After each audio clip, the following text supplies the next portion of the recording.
సర్వదేవతలను పూజించే సమయాల్లోనూ, యజ్ఞ హోమాదుల్లోనూ, కొన్ని శుభకార్యాల్లోనూ కొబ్బరికాయ కొట్టడం తప్పనిసరి.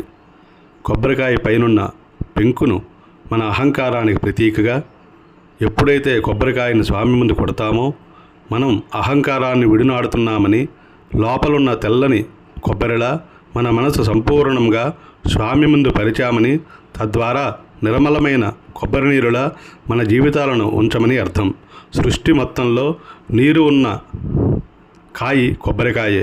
కొబ్బరికాయ అంటే మనం శరీరం, బొండాం పైనున్న చర్మం మన చర్మం, పీచు మనసులోని మాంసం, పెంకు ఎముక, కొబ్బరి ధాతువు, అందులో కొబ్బరి నీరు మన ప్రాణాధారం.